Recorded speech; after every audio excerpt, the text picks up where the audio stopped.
시편 91편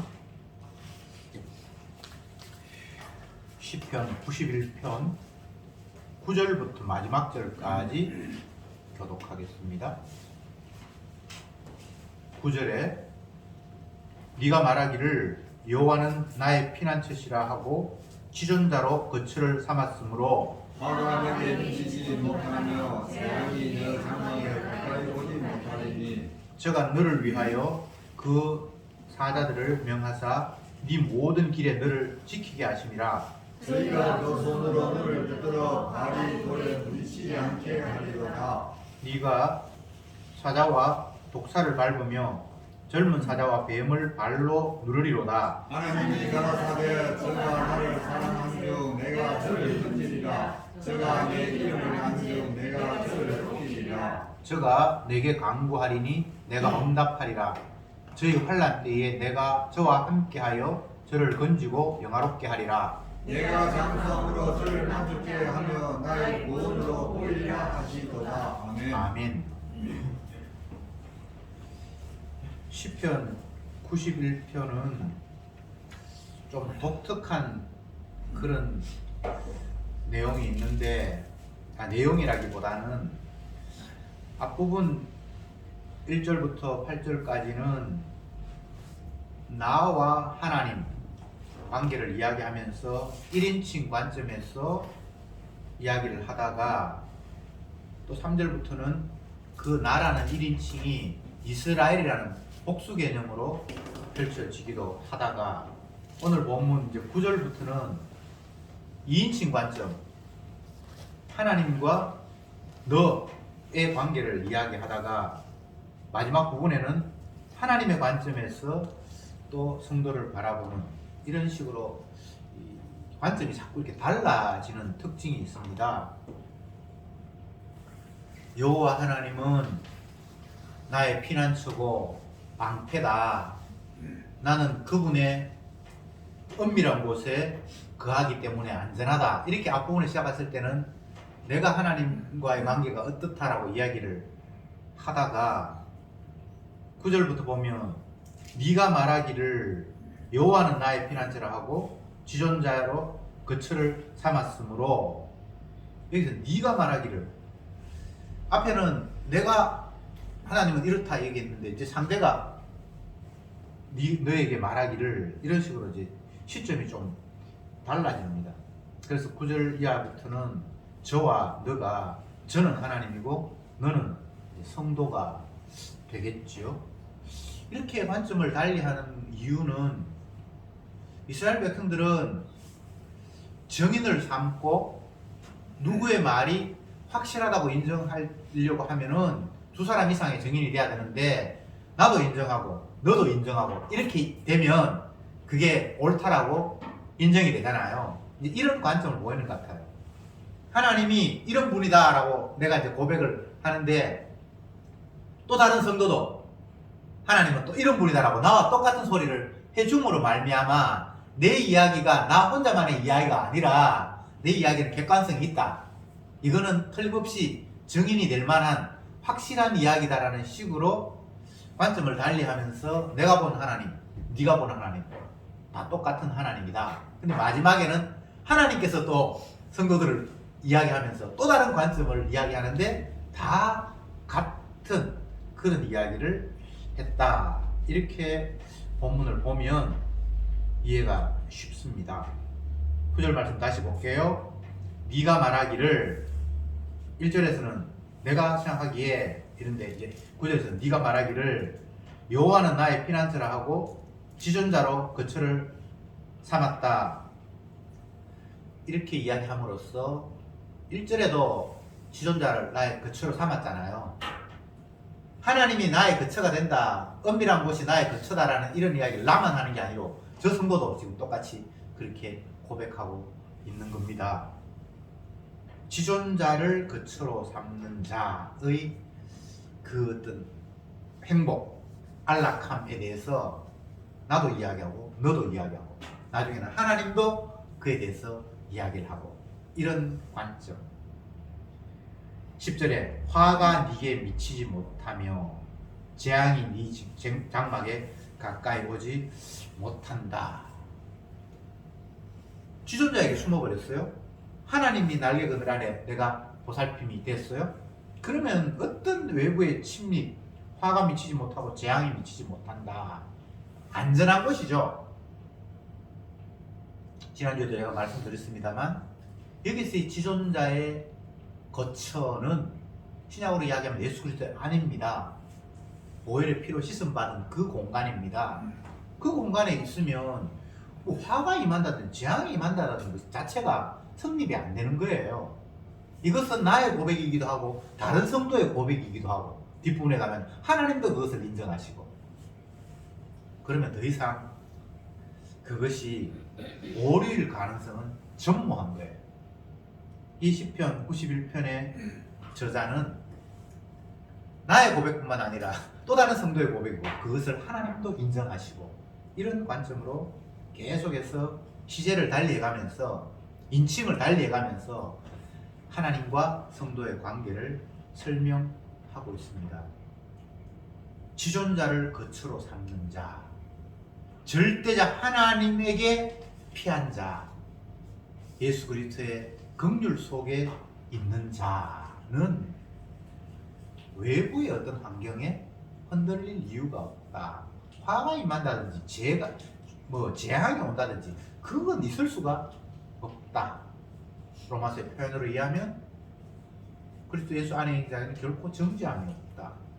외부적인 환경, 환란, 핍박, 기근, 위험, 적신이 온다 할지라도 그 사랑에서 끊어지지 않는다라는 말씀과 궤를 같이 합니다. 11절에 저가 너를 위하여 그 사자들을 명하사 네 모든 길에 너를 지키신다. 하나님께서 천사를 동원해서라도 외부의 어떤 적도 다 물리친다는 겁니다. 천사는 주님이 부리시는 종이잖아요. 고대의 그 신앙의 글들을 보면 천사를 숭배하는 그런 모습도 나타나요. 천사는 숭배의 대상이 아닙니다. 하나님의 종이고 성도를 돕기 위해서 두었기 때문에 그냥 천사는 하나님의 심부름꾼이에요. 그 천사가 성도들을 악한 무리의 그 어떤 위협으로부터 보살피고 지키시고 이런 모습은 구약 성경에 많이 나타나 있죠. 적들이 쳐들어왔는데 성을 완전히 포위해 버렸어요. 그래서 선지자의 종이 아침에 일찍 일어나서 성 바깥을 바라보니까 적들이 뺑 둘러싸고 있어서 너무나 놀라서 잠자는 선지자를 깨우면서 선지자님 큰일 났습니다. 적들이 우리의 성을 완전히 포위했습니다. 라고 하니까 선지자가 하는 이야기가 너는 적병만 네 눈에 보이냐? 여호와의 천사들이 보이지 않냐라고 하면서 주여 눈을 들어 보게 하옵소서 라고 하니까 눈을 떠서 보았다라는 이런 장면이 나타나 있는데 물론 사람의 눈에는 천사가 안 보이죠. 천사는 영물이니까. 그런데 그 천사는 늘 주의 성도들을 지키고 보살피는 주의 심부름꾼으로 움직이고 있기 때문에 11절 다시 봅시다. 저가 너를 위하여, 저기엔 저는 하나님, 너를 위하여 성도입니다. 너를 위하여 그 사자를, 여기는 주의 천사를 명하사 네 모든 길에 너를 지키게 하심이라. 시편 23편에도 나와 있죠. 여호와는 나의 목자이기 때문에 내가 부족함이 없다. 그가 사망의 음침한 골짜기를 다닐지라도 해를 두려워하지 않는 것은 주의 지팡이와 막대기가 나를 안위하시나이다. 주의 지팡이와 막대기가 나를 지키시는 것도 있고 천사가 지키시는 것도 있고 천사가 지키는 것도 주가 지키는 거예요. 네. 어쨌든 성도는 혼자 있는 게 아닙니다. 이것을 신약에서는 임마누엘 이렇게 표현을 했죠. 자기 백성과 함께 있는 하나님. 성도는 하나님께서 홀로 있도록 버려두지 않습니다. 늘 함께 하시고 그 함께하는 모습을 천사가 지키는 모습으로 또 아니면 주의 지팡이와 막대기가 그를 안위하시는 모습으로 나타나고 있습니다. 그래서 어디를 가나 무엇을 하나 동행하시는 분이 계신다는 사실을 성도는 깨닫게 됩니다. 내가 힘이 있어서 적을 이길 수 있는 그런 능력을 하나님이 우리에게 허락하신 적은 없습니다. 성도는 항상 약한 자입니다. 사망의 음침한 골짜기로 다닐지라도 해를 두려워하지 않을 것은, 사망의 음침한 골짜기는 죽음의 골짜기잖아요. 근데 그건 분명히 위협과 공포잖아요, 환경은.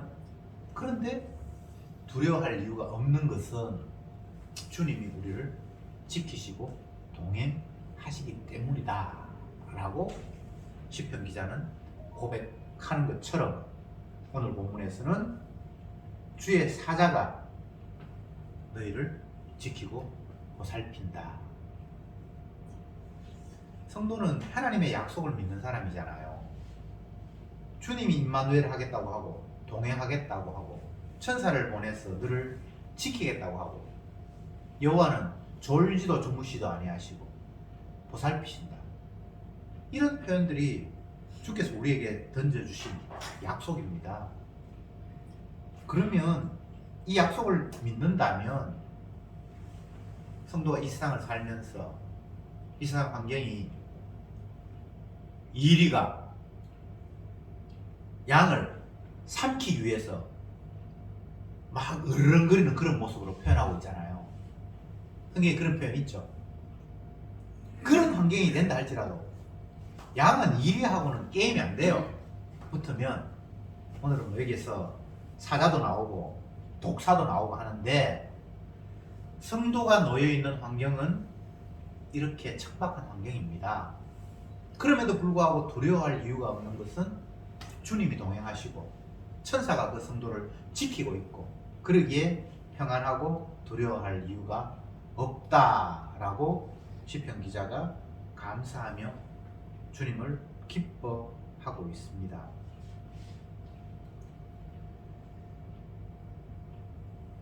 세상 사람들은 하나님의 약속을 믿지 못하기 때문에, 여호와 하나님이 동행하신다는 사실을 알지 못하기 때문에 늘 불안합니다.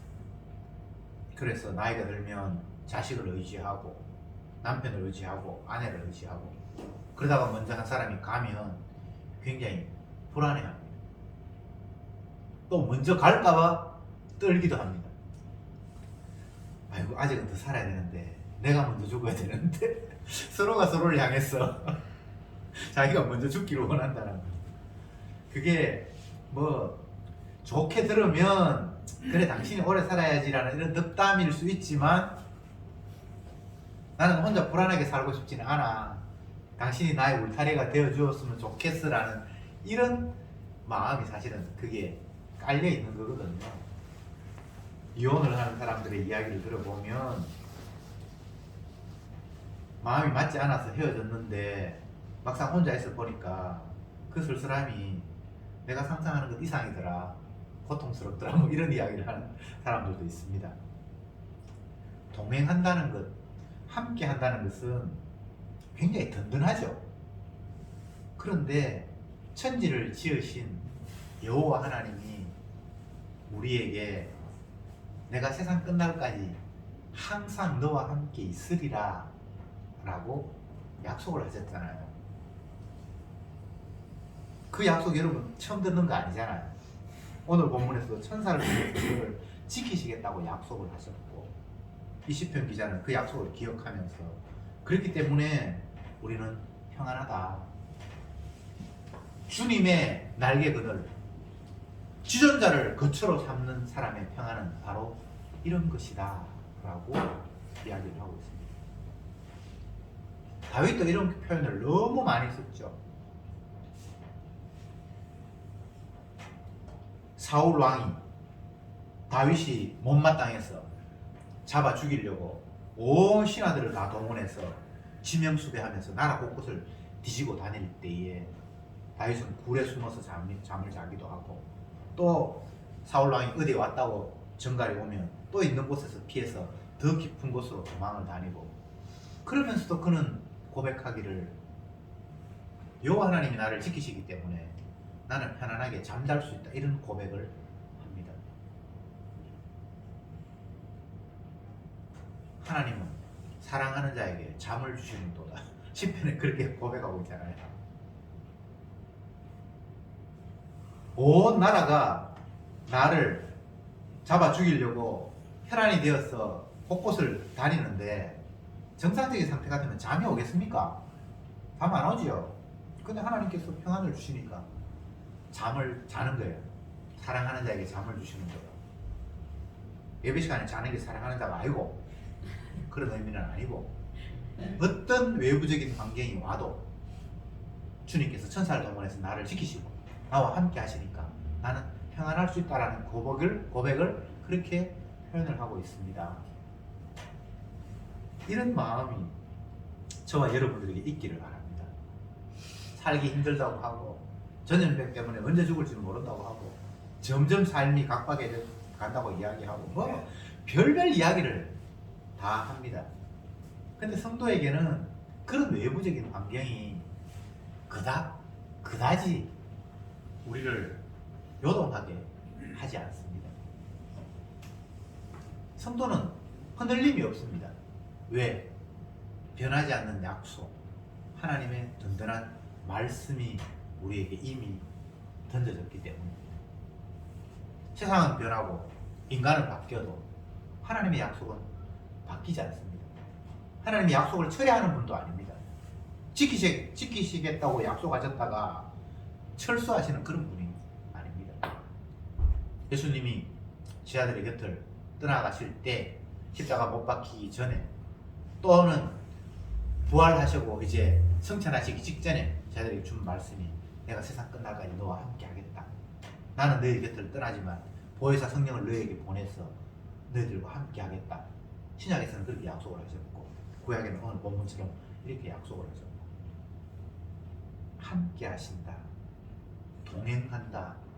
참 이보다 더 든든한 게 없습니다. 온 세상이 나를 버린다 할지라도 심지어는 엄마가 갓난 아이를 잊어버린다 할지라도 나는 너를 잊지 않겠다. 엄마가 갓난 아기를 뭐 잊을 수 없겠죠. 혹시 잊는다 할지라도 나는 너를 잊지 않겠다. 그게 주님이 우리에게 던진 약속입니다. 이런 내용이 지존자의 그늘 아래 거하고 그곳에 거처를 삼는 자의 행복입니다.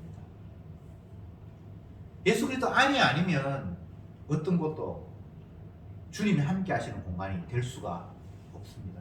천사가 지키는 공간도 아닙니다. 그러나 그리스도 예수 안 지존자를 거처로 삼는 사람은 이와 같다라고 이야기를 하고 있습니다. 12절에 저희가 그 손으로 너를 붙들어 발이 돌에 부딪히지 않게 하리로다. 성도가 이 땅을 살면서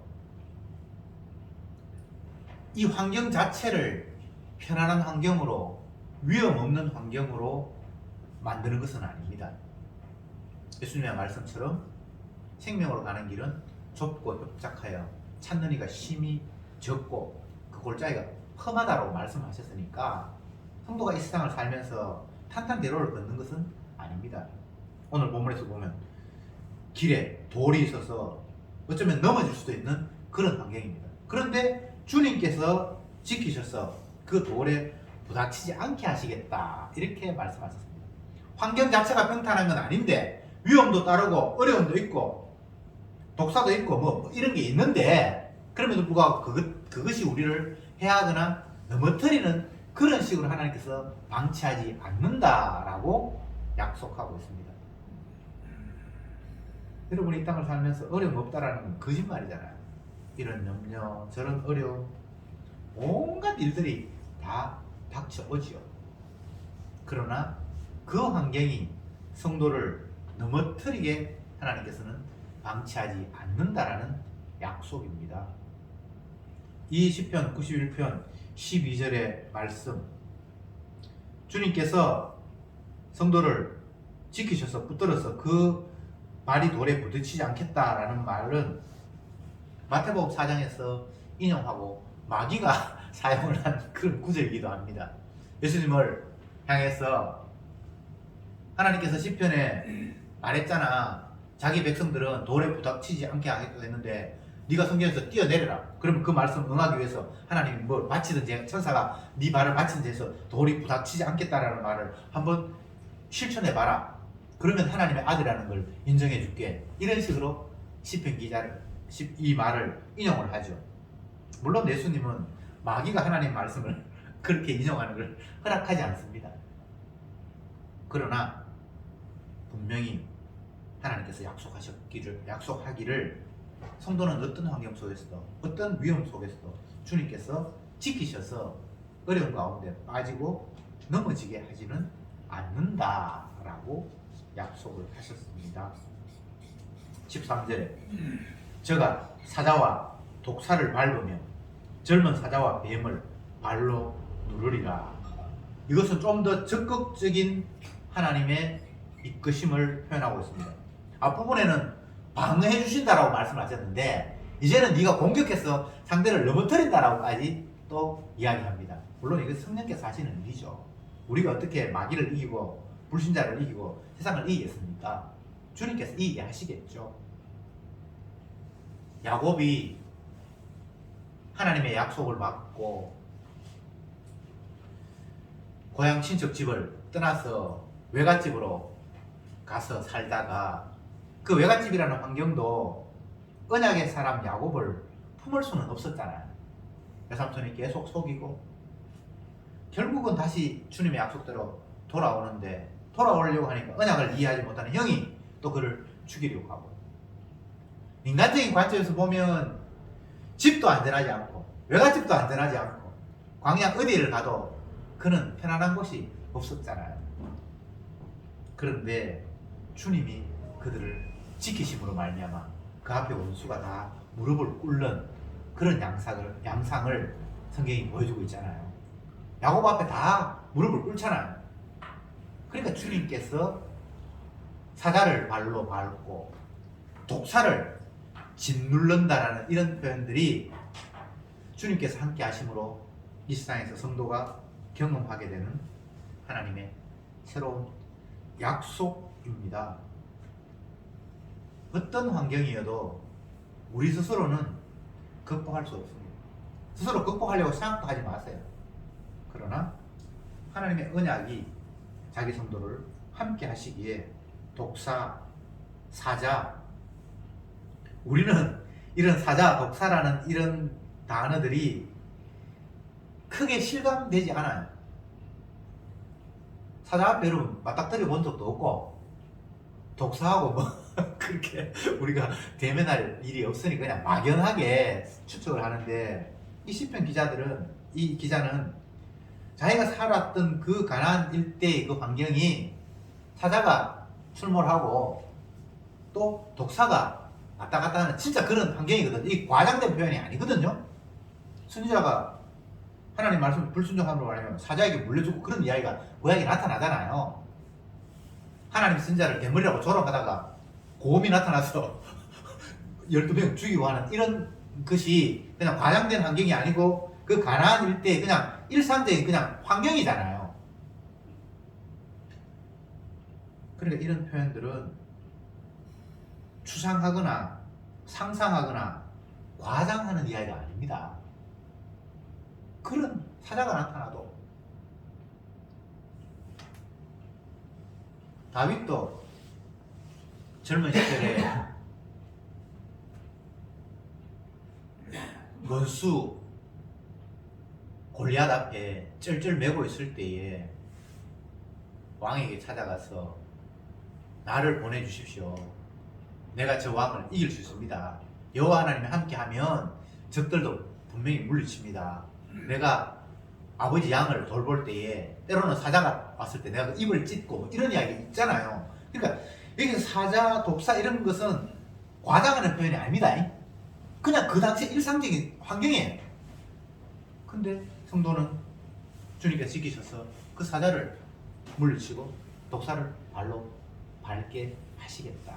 승리하겠다라고 말씀을 하셨습니다. 이보다 더 심각한 환경은 없는데 주님이 함께 하신다면 그것도 전혀 심각할 게 없다라는 표현입니다. 이제 14절 보겠습니다. 하나님이 가라사대, 이제 하나님의 관점에서 저가 나를, 이 성도가 주님을 사랑한즉 내가 저를 건지리라. 저가 내 이름을 안즉 내가 저를 높이리라. 14절에서 이제 하나님의 관점에서 또 성도를 인정하는 겁니다. 1절부터 앞부분에 8절까지는 내가 하나님을 믿었기 때문에 내가 하나님을 지존자의 거처로 삼고 하니까 주님께서 나를 지키신다. 또 8절부터는 9절부터는 너도 하나님을 믿으니까 나와 똑같이 안전하게 지킴을 받는다. 이제 14절부터는 하나님이 말씀하시기를 저가 나를 사랑한즉 내가 저를 건지리라. 나의 신앙 고백, 너의 신앙 고백을 하나님께서 이제 다시 추인해주는 상황입니다. 그래, 네가 나를 사랑하니까 내가 너를 건져야지. 네가 내 이름을 아니까 내가 너를 높일게. 이렇게 주님이 또 말씀하십니다. 물론 이것은 시인의 표현입니다. 시인의 표현. 네. 그러니까 얼마나 입체적으로 하나님과 성도의 관계를 표현하고 있습니까? 내 혼자 나 하나님 사랑해, 하나님이 나를 지켜주실 거야, 이렇게 끝난다면 싱거울 텐데 그 사랑을 주님께서 그래 네가 나 사랑하지, 그러니까 나도 너 사랑해 라고 또 이야기를 하고 있습니다. 저가 나를 사랑한즉 내가 저를 건지리라. 주님이 건진대요. 주님을 사랑하기 때문에, 사랑하는 백성이기 때문에 내가 그를 건진대요. 건진다는 표현은 그냥 가만 두어도 괜찮다라는 것이 아니라 위급한 상황, 그냥 내버려 두면 삼킴을 당할 수 있는 그런 환경이라는 것을 간접적으로 이야기를 하고 있잖아요. 성도는 주님이 건지지 않으면, 다른 표현으로 구원하지 않으면 멸망할 수밖에 없는 조건과 환경 속에 놓여 있습니다. 그게 사망의 음침한 골짜기예요.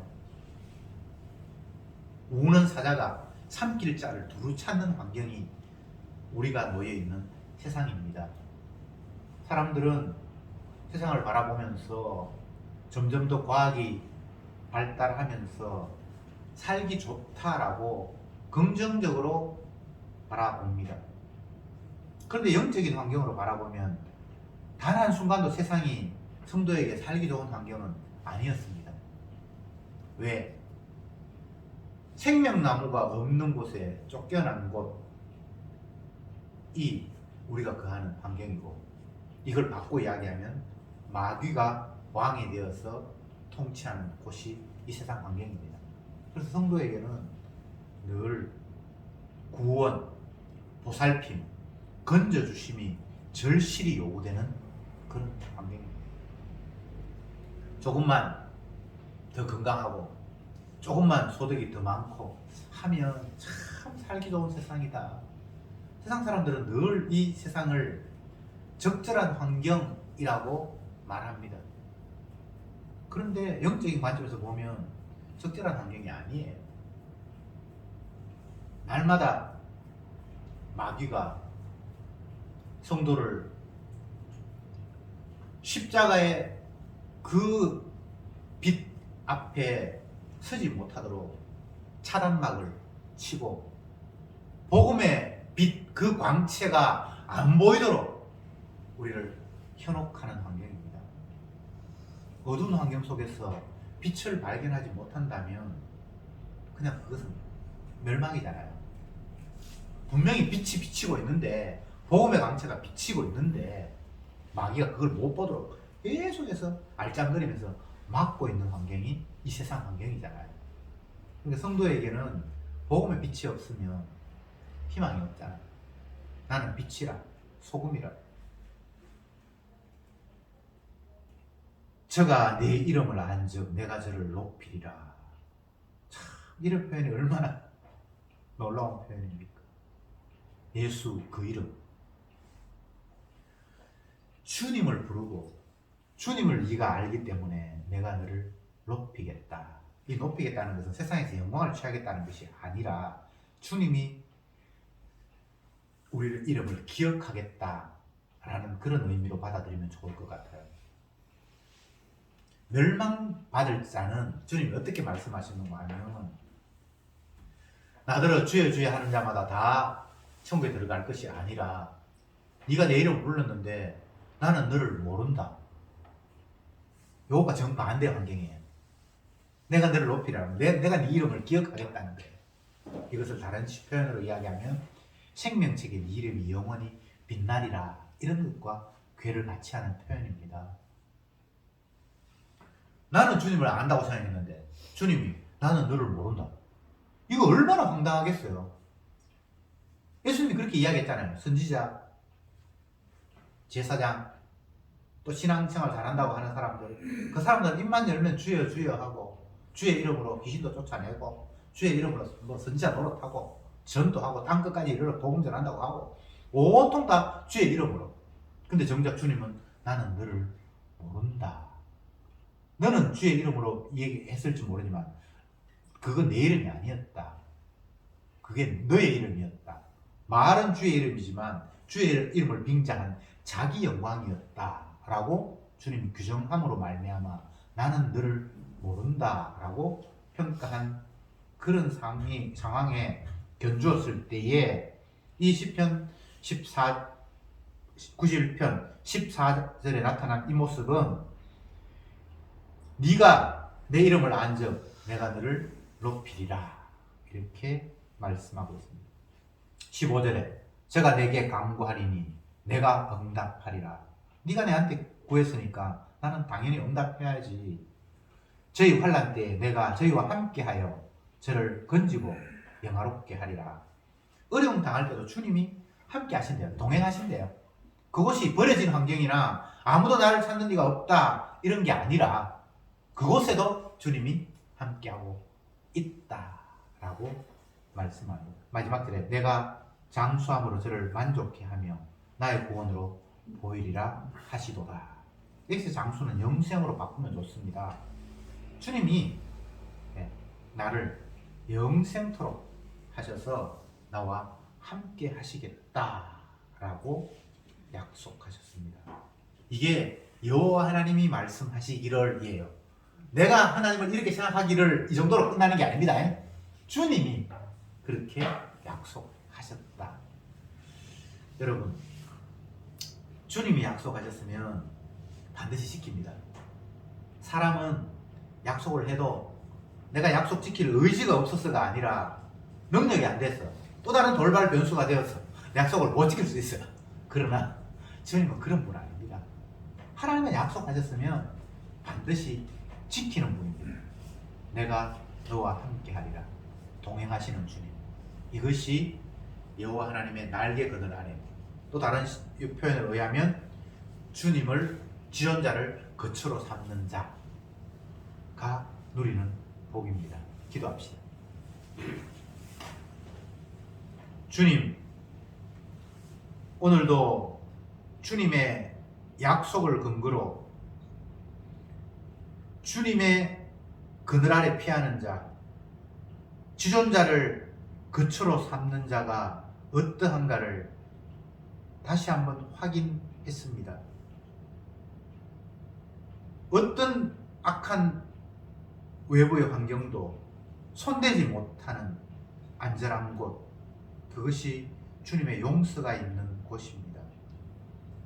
더 이상 우리를 세상의 어떤 환경으로 방어하려고 하는 헛된 시도를 멈추게 하옵시고 오직 예수님의 그 용서와 덮어주심만 감사하며 주님을 전하며 평강을 누리며 주님의 약속에 날마다 헤엄치며 살아가는 저들이 되게 하옵소서. 예수님의 이름으로 기도드립니다. 아멘.